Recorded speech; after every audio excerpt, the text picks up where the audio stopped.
And we are live. Hello, hello, everyone. As usual, we are back again. Very excited to see each and every one of you here.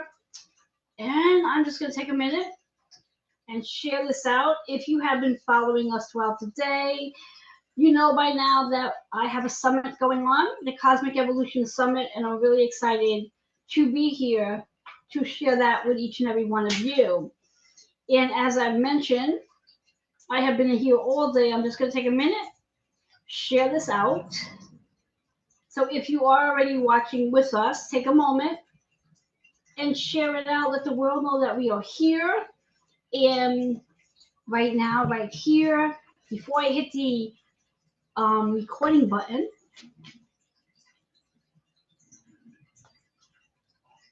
I am just going to let everybody know what's going on, those of you who are watching. As you come into the Zoom room, please mute yourself. Recording is just not on yet, just waiting for everything to move into flow.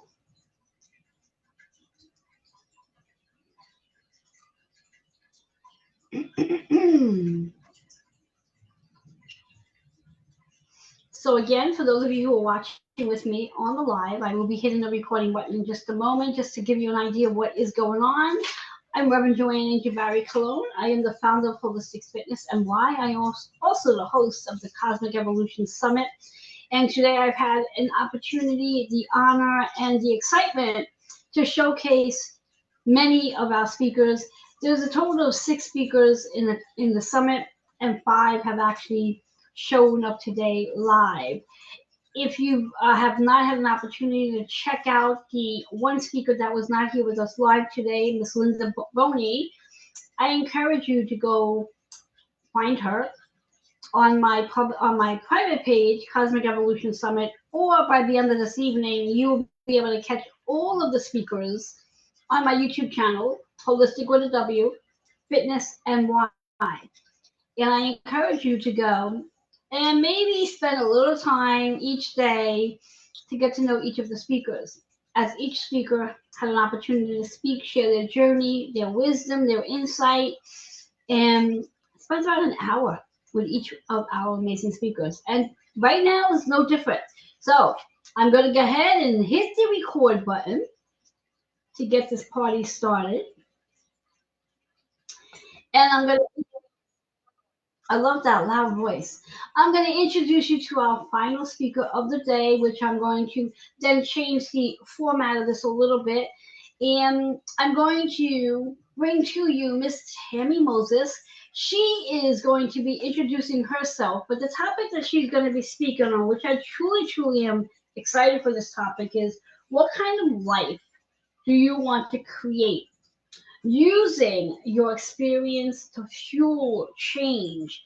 And I put an accent on the fact of fueling change because you may not be aware that you can change your life. You are responsible for your own life. And whatever's going on in your life, if it's not going the way you want it to go, guess what? You're not a tree. You can move. You can do things a lot differently. And here Tammi Moses is going to share her story. So Tammi, come on up, unmute yourself, and let's have a conversation. Hi, Joanne. Hello, Ella and everyone. I'm so happy to be a part of this. And I'm Tammi Moses. I host the Hoarding Solution podcast. And part of my story is I grew up in a hoarding situation with parents that had that issue. And that's part of what fueled change for me, was deciding I wanted a different life than what I had experienced. And so I'm here to talk a little bit more about how we can use our experiences that we've gone through to move us in a different direction. And sometimes those experiences are fuel, if you will, to start a fire to move us in a different direction. And that is so true. When we really think about, as Tammy just said about starting a fire to move us in a different direction, that's exactly what it is. Because when we think about it, if there is a fire, whether it's a physical fire or the fire within us, that desire to want to do something different, that is the I believe that is like the messenger within encouraging us to do something different. So with all that being said, let's dive into this topic because it's I don't know why I keep hearing the word today juicy. It could just be because I'm hungry. But whatever the case is, let's dive right in. And today's style with Tammy, just like a few of the other speakers, this is going to be based on a interview format, um, as opposed to just an overall talk for the day. So Tammy, how about we start off with what are you dealing with now, such as exhaustion, burnout, or overwhelm? So I like to kind of start with where I think a lot of people are. And a lot of times we're looking for something different because we're worn out, either by life circumstances, maybe it's a job, maybe we're just overwhelmed by whatever's going on in the world. And we're often juggling a lot, right? We're juggling kids, maybe grandkids, a job, a business. Do you have time for you? Like maybe you're not taking any time for you whatsoever. And if we aren't getting that self-care in, if we aren't finding time for ourselves, that's what's leading us to that burnout and that overwhelm and feeling exhausted. I used to use the term overwhelmation because I would feel very overwhelmed and there would be a lot of tension, and that was how I felt at that time. And so I think for a lot of us, we get stuck on that little hamster wheel of this is my life. I'm always going to be tired. There isn't a different way. And a lot of times we might be in situations where we're surrounded by people that are reinforcing that message. And so I think it's really important to take stock of what you're dealing with now. For me, I'm trying to figure out how to manage podcasts and guests and doing other work for folks. And I'm a caregiver to some degree for an elderly parent that has hoarding issues. I'm a girlfriend. I'm a pet parent. I'm all these things that I'm juggling on a consistent basis, and trying to be a friend and trying to show up for other people. And so that's where I'm at personally, is juggling those different things. We moved recently. We're cleaning up a property. So there's days when you think, what am I doing? And wow, I'm tired. And so you just have to really think, I think you have to really take stock sometimes of where you actually are at and what is wearing you out.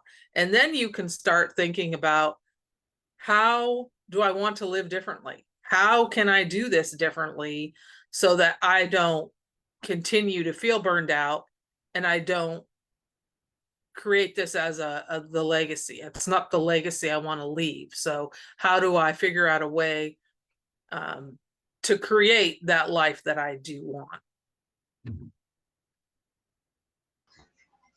I love that insight, and I love literally how many of our speakers are sort of intertwining their language and their journey.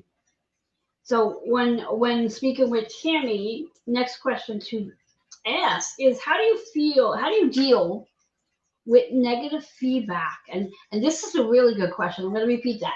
How do you deal with negative feedback from the most important people in your life?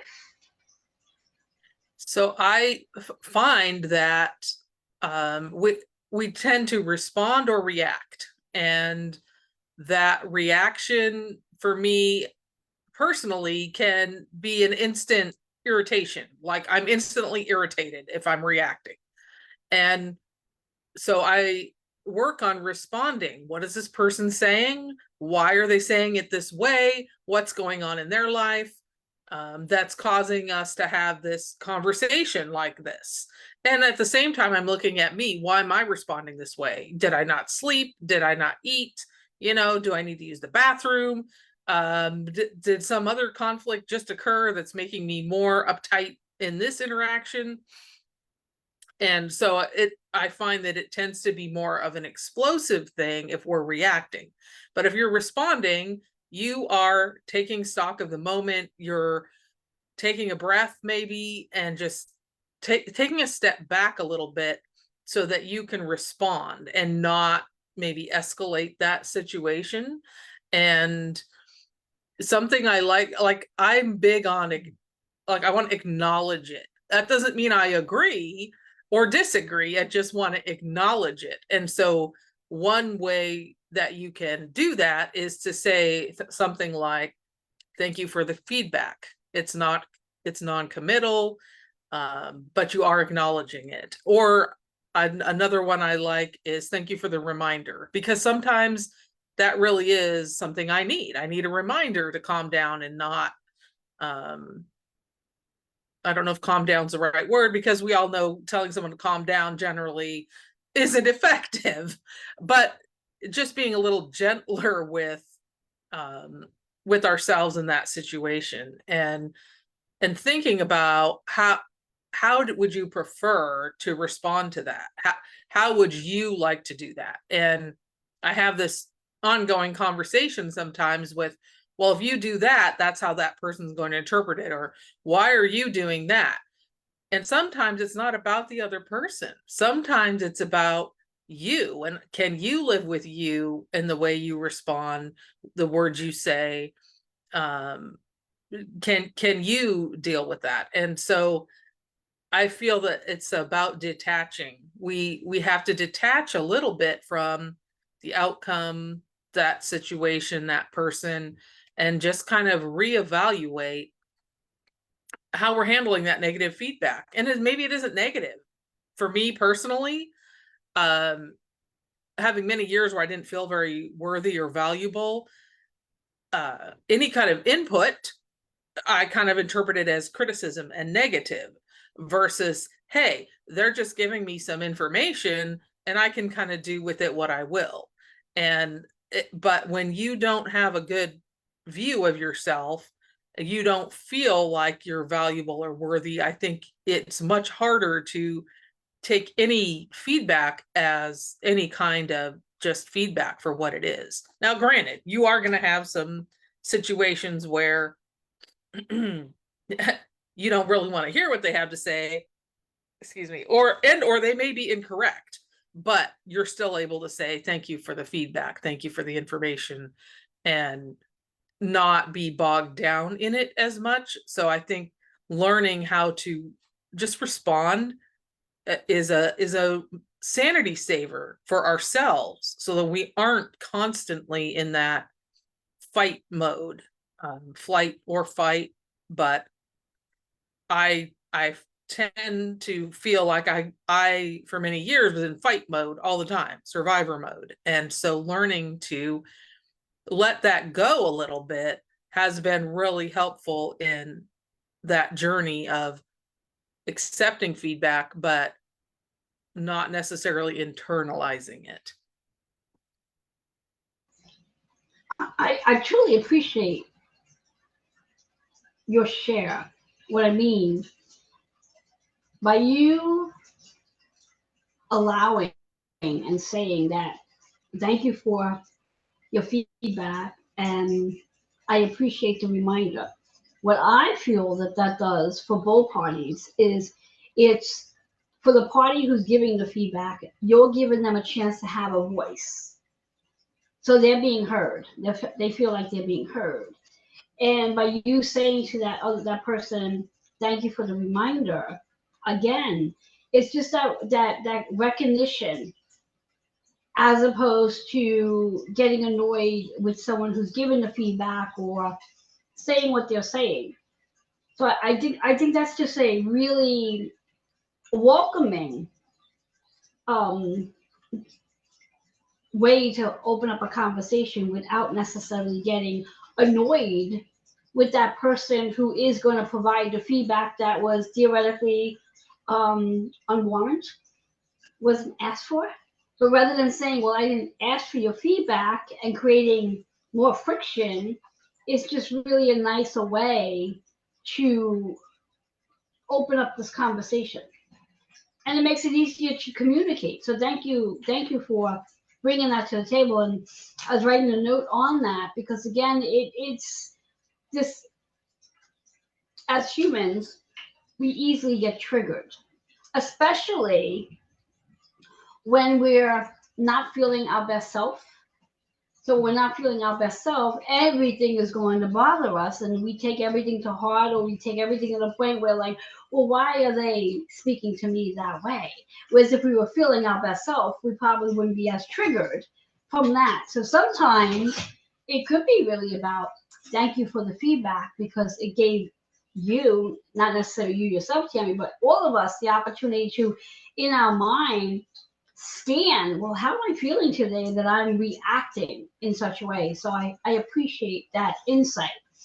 So my next big thing, which is about triggers, do your personal triggers from your past impact your physical and mental environment now?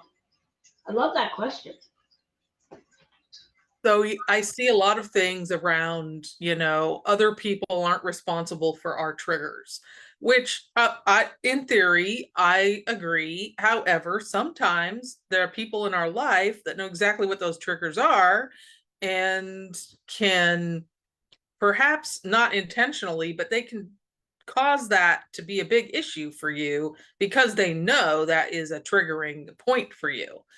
And so I think we do have to be responsible and be aware of what does trigger us. And earlier, one of the speakers, Abby, was talking about that, scanning your body to see what your body needs. And I think it's very similar to scanning what are your triggers. What is going on for you. Like for me personally, if there's a certain look on a person or the way they walk or the way they look reminds me of a person I divorced, that can be very triggering for me by seeing that. And it can instantly take me back to some kind of situation that caused me to remove that person from my life. So that can be very challenging.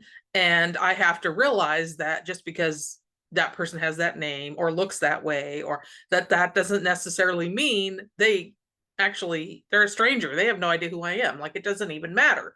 But how is that going to color my interactions with the next person I see? Or how am I going to respond to the next situation? Because I still have this little trauma bug over here that I'm carrying around. And so I have to be aware of that. It could be a song, it could be a smell, it could be someone's voice, it could be a situation, where, like, years ago I got rear-ended by this big truck, right? So now, even to this day, I'm very cognizant if there is a big truck behind me, and I'm very aware that they are there, and either I'll slow down or get out of the way. But I've learned not to just pull off the highway and have a 10-minute breakdown, right? Like, I've learned it's okay to keep going, but I'm just very cognizant that they're there.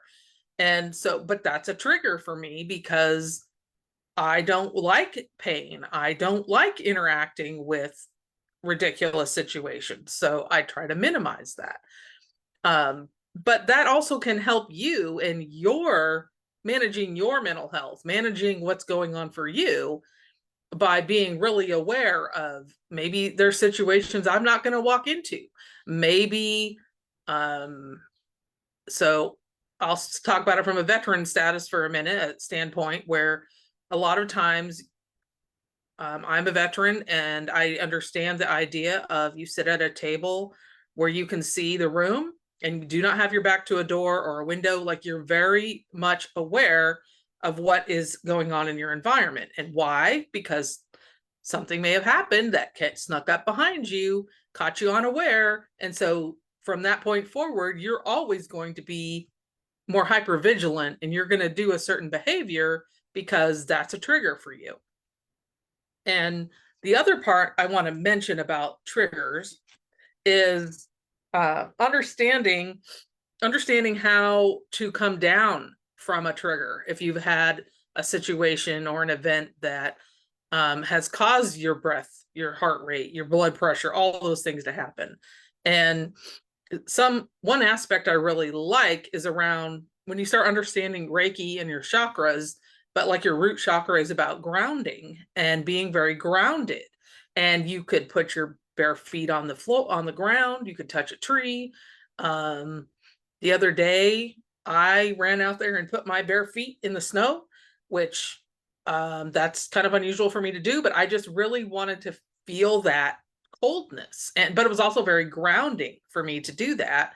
And I don't get outside as much when the weather is nasty. So it was important for me to feel some sort of that natural ground. But that breath work, being really aware of your breath, taking a deep breath. Some people scream in their car, and I know that might sound like, what? So primal, but if you're in your car by yourself, no one can hear you. Depending on where you are, probably no one can see you. And there is a release to that. Tears, the same. There's a release to that. And so I journal, I write, I have a podcast, and sometimes that is about getting out whatever is happening at that time that other people, I hope, can relate to. And so it is finding ways to manage whatever that trigger is, whether it makes you sad or angry or, whatever situation you're in. What are your triggers? How are you managing them? And maybe you can manage it better. Maybe there is a way to do something a little different. Maybe you don't drive on the same road as where the accident happened. Maybe you are talking to a person that is very difficult for you to be involved with, but because you love them or they're your family or whatever connection you have with them, you're managing that relationship. But sometimes that means you might need to hang up the phone. You might need to say, I can't have this conversation right now, or let's talk when I'm in a better frame of mind. Or maybe the reality is they need to talk to you when they're in a better frame of mind. And so you can let them know, hey, I can't talk about this right now because I can tell you're angry, I'm angry, or whatever. And I like the idea of, hey, this is about me. This is why I can't talk about it right now. But I also think sometimes it's fair to let someone know that the way they're talking to you or the way they're behaving is not something you're going to tolerate right now. And I could go more into that, but if you're looking at ways to manage this in difficult relationships, there's things like gray rock method where you become boring. There's low contact, no contact. And sometimes that is a way you have to manage a trigger if you're in a relationship where that is necessary. Sorry, I've had something in my eye today. And of course, it has to really act up right before I'm supposed to come in here and look, like I know what I'm talking about. Just mentioning that. It's all good. And I just want to talk a little bit about the word trigger because it's something many of us have experienced. And for me, I find that if we are being triggered, it's really our own psyche reminding us that there is something that we do need to work on if there's something that's still triggering us.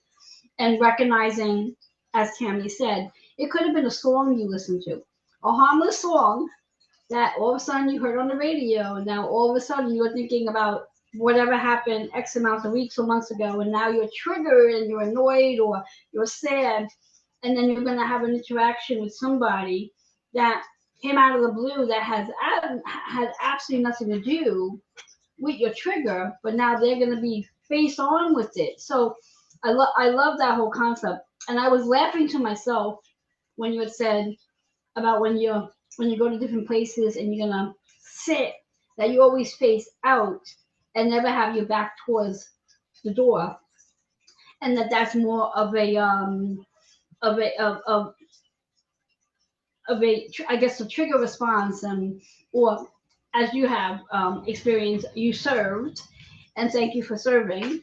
I think as I say it all the time. In my past life, I do believe that I was somewhere in combat, because any place I go, when I sit, it's always facing out. I always need to know who's around me. Very rare do I ever have my back facing out, that I am vulnerable to something or someone showing up without me seeing them. So I was laughing in my head when you were saying that. I was like, oh yeah, I do that too. It's like scanning the room to make sure everything's okay before you take the seat and say, okay, I'm comfortable here.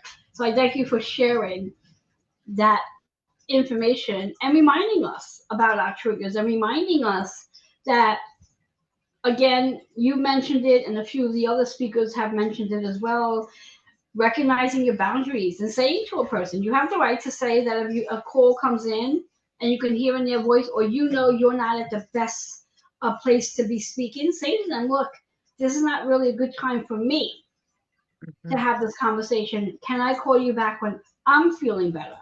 You don't even have to put it on them. Just put it on yourself. This is not a good time for me to have this conversation. Can I call you back in an hour or maybe tomorrow to have this conversation? This way here, it gives you time to regroup your own energy, and it also protects, it gives you that protection layer of self-care, as opposed to just saying, well, okay, well, they called to talk now, so I guess I have to. You don't have to do anything. So thank you for bringing that up. I love that insight. Leading into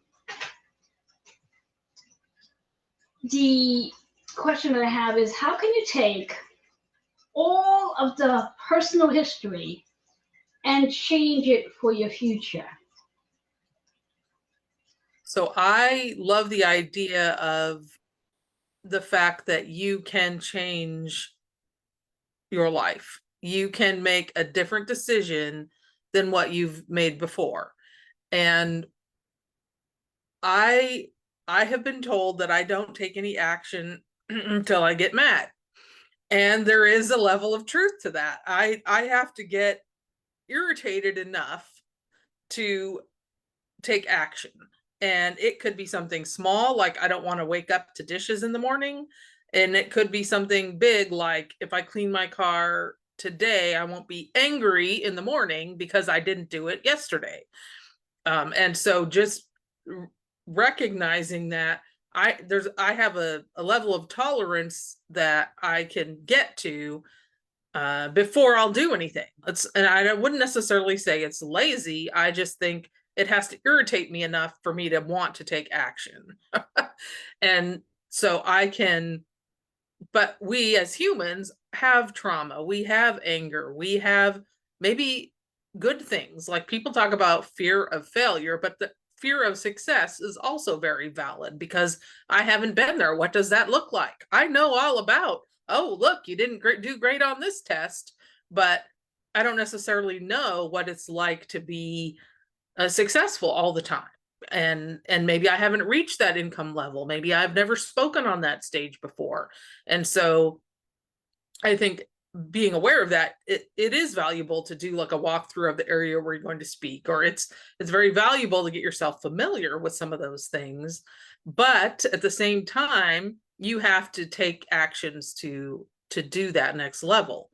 And so for me, I really wanted to leave the town where I grew up, and I wanted to travel and I wanted to do stuff, and I couldn't really figure out how to do that. But I did see other situations that I knew I did not want to be in. I would not have been a happy camper if I had made some of those decisions. And so I left home at a very young age. I lived with my grandma. I finished high school and I went into the Navy. And for a lot of people, that's not necessarily an option.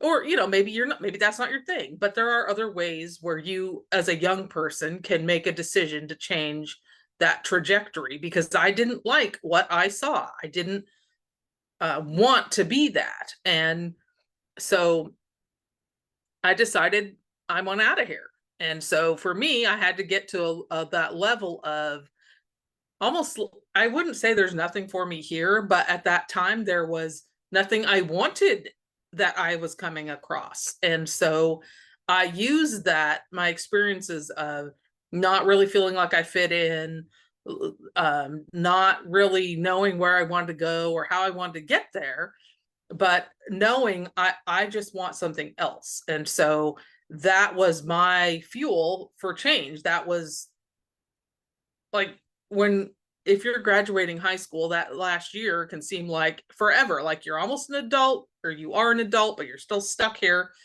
And I remember thinking, is this ever going to end? Am I ever going to get to be free of school?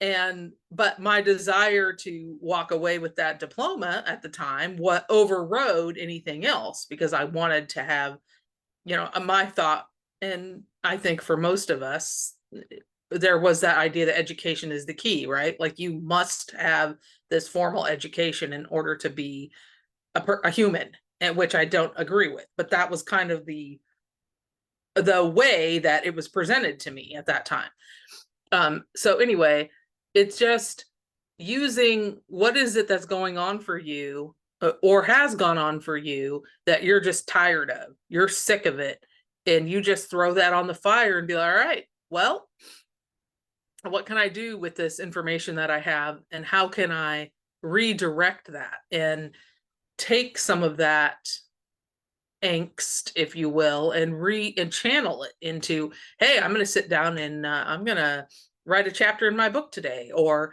I'm going to fill out that application, or I'm going to update my resume, or hey, how do I start an LLC anyway? And just you start looking at what your options are when you can just put aside some of that, or I wouldn't even say put it aside, use it to redirect your path, your journey. And I can assure you that for most of us sitting here today, if we hadn't made some choices, some hard choices, we wouldn't be sitting here. We wouldn't have figured out a way to use our own stories to help other people. That is so true. And one of the statements you made a few minutes ago in regards to when you're in that space of knowing that right where you are right now is not where you want to be, is an opportunity to say, I need to change something. You may not know what it is you need to change, but you know that this where you are right now is not where you want to be. We don't need to have all the answers to like, well, what should I do for my next step? The idea is you realize you know where you are right now is not where you want to be. So what can I do to change the situation? And I love you, and the word I'm hearing is the pet peeve of having dishes in the sink or not cleaning out the car, because again these are little things that we don't realize the importance that if we do clean out the dishes from the sink, it's letting go of the clutter. And sometimes when there's clutter, that stops us from being able to make a decision because there's just too much stuff around. And if we are in that space of, I know I don't want to be here, yet I don't really know where I want to go. But if we clean out the clutter, that may give us some room in our brain to realize, like, oh, well, if I do this, that may help me get to this. So I love that whole process. And knowing that you knew you wanted your education, you knew you wanted your degree. So that was like your motive to keep going. Even though, yes, it might have felt like forever, that here you are in school at the time that you're in school, and it's like, when is this ever going to end so you can get to where you have to go? So the knowing and the feeling, and even stretching ourselves out of our comfort zone of knowing that, okay, I know I don't want to be here, yet I don't really know where I want to be, but I know I don't want to be here. So it's like, as I would always say, call on your higher power and say, all right, so guide me to where I need to be next, or bring someone in my life that's going to give me a direction. And that's where we need to learn how to pay attention, to the questions that we're asking ourselves, either internally or externally, and then pay attention because those questions are being answered when we pay attention. So I love that insight that you bring in reference to changing things for your future. That if you don't like where you are, you can change it. Bring me to the next question. What will your life look like if you don't start creating the life you desire? So I love this question, and this I hadn't thought of this till now, but so an exercise I did was writing my own obituary, and which might sound like, what are you talking about? But the reason I loved that exercise is because it allowed me to review my life. What do I want to leave behind when I'm no longer here? Because eventually I'm going to transition to another location, and that's, that part of my legacy creation will be done. And so, you start looking at, what is it I want to leave behind when I'm not here anymore? And so that was for me, it was a very refining moment to say, oh, yeah, what is that going to be? And I'm talking, this was like 10, 12 years ago. So I was, in my early 40s at that point. And I think the other reason it really was poignant for me is because I'd already been through the death of my younger brother, some of my grandparents, some of those things. And so I'd already been through some of that loss. And it really did make me think about, what did those people leave behind that I still talk about or remember to this day?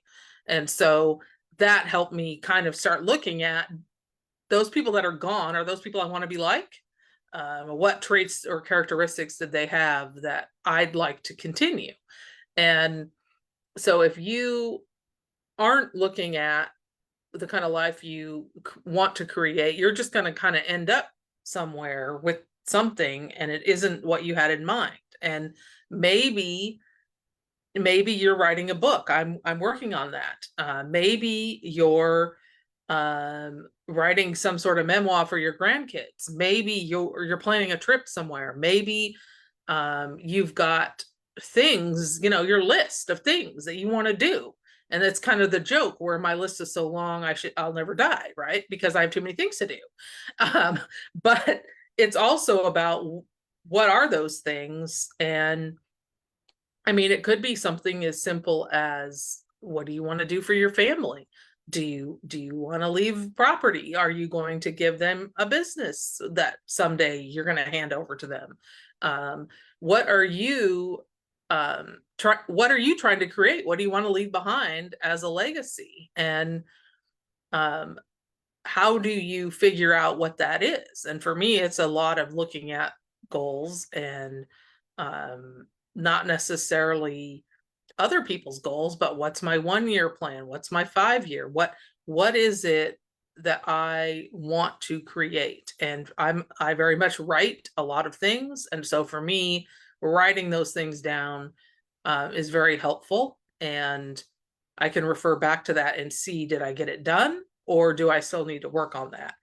I'm trying to think of something specific. I guess I'll call myself out because we just talked about this, but a few days ago in a different group that I'm in, and with Joanne, but like, I have a book. It's been sitting there forever. It's a rough draft. And I started reading it as I had been directed to do a few years ago. And some things in there are very triggering for me, but that's a side note. But I started reading it, and I'm like, oh, this actually has more material in here than I thought it did. And because I hadn't been looking at it and working on it, I was like, oh, I guess there's more here than I thought. And so I have a timeline for the fall where I'd like to actually have some version of that published. And it's been a work in progress for a very long time. But the reason I want to do it is because I know too much to be quiet about hoarding and what that feels like, and trying to have it work with someone that's elderly, and the different communities and different clients I've worked with, where their end goal is to be able to use their space again, or maybe it's their being able to use their house or have guests in. And so there it becomes this bigger thing about it, but thinking that I left that somewhere down the line, someone is going to go, oh, I had a light bulb moment because Tammi helped me do XYZ. And I may never know, right? But that's the legacy I'd prefer to leave behind is, hey, my life was better became better because someone helped me do XYZ. And so for me, I think that's where it comes in. What result do you want to have for yourself and for other people? And how are you going to achieve it? And there's lots of different ways to do that. But for me, it's being very clear about where I want to go. And I can create like a whole world with a piece of paper and a pen, but that's just me. But then the next part is, of course, doing the work, which that's a whole nother story. The word legacy, it's a powerful word. Now, I know for me, in the process of when I closed down my studio, my business of 22 years, the storefront, and packing things up and going through when I was even packing my apartment up. And I had books and books of writing from different books that I've written, handwritten, to write the books that I published. And sat there with the intent that I'm holding on to these so my daughter and my nieces and nephew and anybody else, grandchildren, would be able to read them, and that would be like a part of the legacy. And then as I opened them, I'm like, oh my God, are they even going to be able to understand the writing? Because it was like chicken write, because you're writing fast, your short notes and whatever not. But it is a really interesting question to ask ourselves. What is it that we do want to leave behind as our legacy? And the other thing that I came across in reference to all the movies that I did was wanting to make sure I didn't hold on to anything clutter wise that down the road, although I do plan to be here a very long time, like Tammi says, I have a lot to do. So it's a long list of things. I'll be here until I'm 106, give and take. But not wanting to burden my daughter, because I only have one, and possibly my two nieces and my nephew, and if I'm blessed to have a grandchild or two, I don't want to burden them with having to go through all of my belongings to have to get rid of things. So my process is the more I can declutter now, the more space I'm making for me to be able to make these productive decisions, and the less stuff I'm leaving behind that my children, grandchildren, nieces, and nephew have to clean up after me.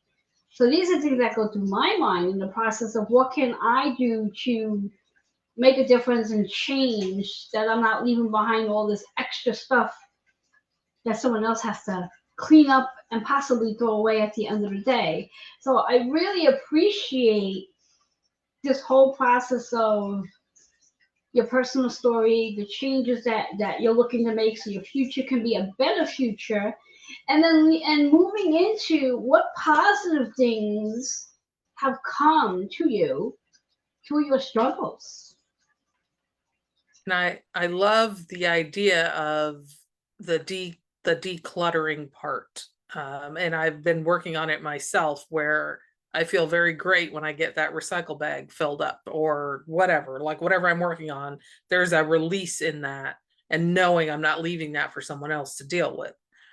And I would say that's one of the positive things that has come about for me is I get a huge kick out of, ooh, I get to take out the trash and no one's arguing with me about it. And I know that might sound strange, but as a kid who had to be very aware of other people's triggers, even removing trash, which I was not planning on talking about this, but even removing trash was difficult. And so now I'm very aware of it. And also, by the way, the rule that the trash must be full is not a rule, because it might not smell so great and you may need to take it out sooner. Anyway, side note about that. But I have found freedom because of the pruning and the changes and the shifting I have done. And often you talk to people who really, you have to release one thing so another thing can come in, or you're releasing multiple things. And um, just being able to recognize that on the other side of that is a whole different version of you. Like, I don't even know who I 10 years ago, 15 years ago, like who is that? That's like totally different person than who I am today. And I think we have to look at what positive things are coming about because of the changes we're making. And it doesn't always feel positive. It doesn't always feel comfortable getting out of our comfort zone. But you can also get new perspectives, new ideas. You step out of that comfort zone and you are having a conversation with someone that you probably never would have had a conversation with because you put yourself in a new situation. And so I think what was coming to mind for me is, and here's an example of, I was going to start a business and talk about housing issues. So what really happened is I started a business and started realizing how much hoarding issues played into housing issues and why people get evicted and why clutter is so bad for you mentally and physically. And I started to understand that I could bring a different perspective to this conversation. But in the beginning, I didn't know that. And I marched myself up to one of my first mentors, Larry Broughton. I decided I was going to meet him after hearing him speak. And so I hand this person who, in my mind, has no reason to talk to me, right? Like, you don't know who I am. I just heard you speak at this event. And I hand him my little business card that I made on my own printer with the little rough edges around it. And I said I wanted to, do something about housing. And later I ended up being in a hot seat session that they had. And it was like, well, it sounds like you want to do something about housing, but what else do you know about? Turns out I knew about hoarding. And they're like, oh, there's whole shows about that. Well, I knew that, but I avoided it because why? It was a trigger.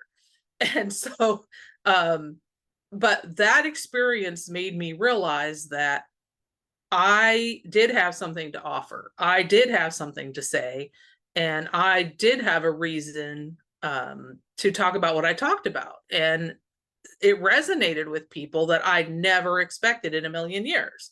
And so that inspiration, that encouragement is what came about because I got out of my comfort zone, because I had a job at the time and I took some of that money and I said, I'm going to invest in myself and I'm going to do something different. And by the way, you go do something different, you come back.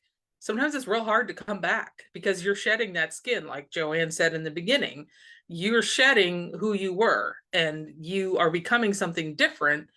And that can be difficult for the people in your life to manage. And so that kind of comes back to, how are you dealing with criticism? Because you're going to get some, believe me. There's people, they say if you have haters, you're doing it right. Well, it doesn't always feel like you're doing it right, but I would say it's true that if you are doing something difficult and someone's not happy about it, it's a good likelihood that you are doing something that is necessary, and not everyone wants to hear it.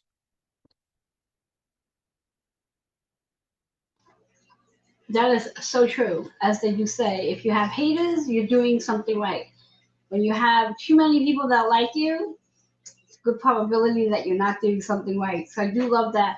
And I'm going to skip over a question and move into another one for you. And that question is, and I love this question, how can you manage the change that you want to make and increase your chances of success? So I really think you have to set aside some time. Like if you're looking at what bugs you, now you need to look at what brings you joy, what brings you peace, what do you want to accomplish? And um, you need to set aside some time to figure that out, whatever that is. And if you're not used to taking time for you or self-care or any of those things, just carving out 10 minutes in the bathroom might be where you have to start, and you can look at how you want to create that. And you want to surround yourself with some people who are trying to do something different and who appreciate what you're trying to accomplish. And sometimes you have to use what you've already got, and you may not have the money to invest in a seminar. You may not have the money to pay for something at this point, but that doesn't mean you can't take your calendar that you already have at your disposal and start jotting some things down for you. You can set some benchmarks for yourself. Like, I'm going to walk 3 times this week. I'm going to, today I'm going to spend 30 minutes and I'm going to research how to start business in my state. Tomorrow I'm going to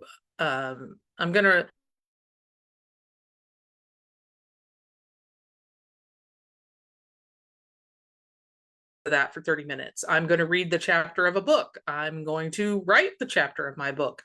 Like, whatever thing you're trying to achieve, you can do that. And in a past life, I had an insurance license, and I had to study to pass that test. And so I would say I'm going to spend an hour a day until, my test time, until I'm ready to take this test. I'm not an hour a day person. It's more like I'm going to spend 2 hours today and then I'm going to skip it for 3 days, which isn't always effective, but that's depending on what's going on in your life. You may have to adjust that so that you can actually accomplish what you're trying to do. But I would also say over time, like, I used to be, I write at night kind of person, but now I've kind of shifted to, I should do that in the morning because my brain works better then, sometimes. But I just am a different frame of mind. But over time, over the past 3 or 4 years, that's shifted for me a lot. But just set aside some time for you to accomplish what you're trying to do. And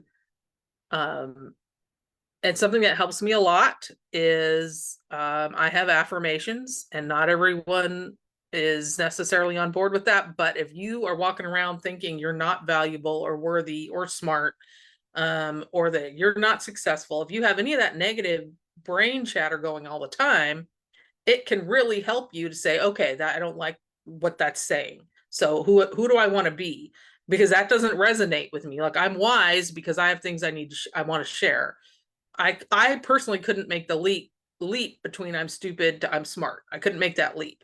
But I could say, okay, I don't like what that's saying when I tell myself I'm stupid. So therefore I'm going to start saying I'm wise.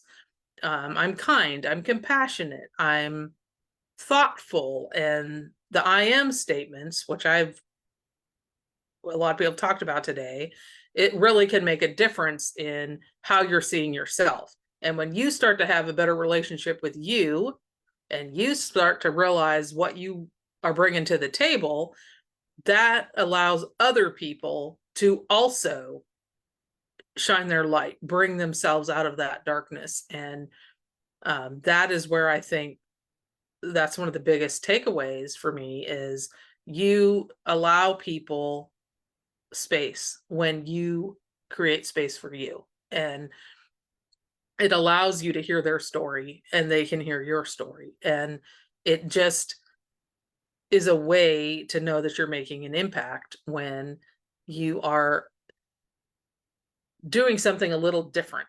And again, it's not going to make everyone happy.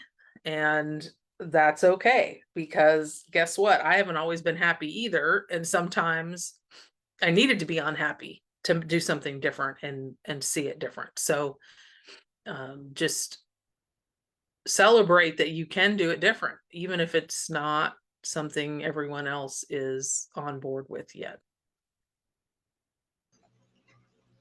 I truly love all the insight you brought to the table in regards to what can you do to change? What can you do? I love the statement you just made about that you're not happy all the time either. And we have the opportunity, again, self-reflecting, examining ourselves. If I'm not happy, do I want to choose to continue not being happy, or what can I do right now to shift from not being happy to being happy? And again, this is not about this dishonoring the feeling. It's just recognizing, like, okay, how long do I want to go without being that I'm in the state of not being happy? What can I do so I can change, so I can be happy? And making that notation of that, as Tammy's saying, this is really about what are you willing to change so your situation outcome can be different, and recognizing that. And I think this is probably a word that's been used a lot throughout the day, is recognizing that by having boundaries and by being in charge of you, you could decide right then and there on what are you willing to do and what are you not willing to do today, so you can have the life that you desire. Whether we want to use the word success or whatever the word may be, but having the life that you desire and navigating. And just like Tammy said, taking that time, spending a little bit of time each day to accomplish the very thing to get you to where you want to go will eventually get you there. And that I think is the key component for all of us. In regards, with Tammy, in the process of recognizing that if we declutter our brain from all of the heaviness that we're thinking about, we make space for what it is we really want to accomplish. So, Tammy, I so enjoy, I can sit here all day and just listen to your concepts, your insight, your wisdom, because again, I think it's a topic that many people don't speak on in regards to hoarding, the clutter. We speak of decluttering space, but on the multitude of like hoarding and what hoarding really is and how it really does affect us physically, emotionally, and even mentally. I commend you for taking on that desire to want to help others get to that place of understanding the difference and bringing more awareness to what hoarding is and how to take the step-by-step approach. Because again, as Tammy and I speak a lot behind the scenes, you just can't go into someone's home and start saying, okay, we're going to throw this out, we're going to throw this out, we're going to throw this out. Because as Tammy said, it may look like garbage to us, but it may not be garbage to somebody else. So it's really important to take feelings into consideration and ask, can this be thrown away? And they may say to you no. And you might have to be okay with the fact that they said no, because in your mind, it may be, well, it's garbage. Why are we holding on to it? In their mind, it's something else. And a So, lot of times it is about, there is so much more going on. Like for most of us, whatever our situation is, there's so much more going on behind the scenes and underneath, that a lot of us are just, we're like ducks. You see we're on top, but underneath, boy, are we paddling like crazy just to get to the next destination. And there are times when you have to take more massive steps that make people unhappy. But for the most part, if you can mitigate that, you're going to have a better time, and you're going to be able to hopefully retain some sort of relationship, which is what I see most often destroyed on that emotional people level, are the relationships. And restoring relationship is a very valuable part of that process. So yes. Yeah. Well, we are coming to our final moments in time of our live today, of our summit for that matter. And I'm sure those who are watching, whether they're watching live or on the replay, would love to connect with you. So can you give your email address, website, and any of your platforms that people can get to know more about you and all that you do? So an email address, a good email address is thehoardingsolution@gmail.com.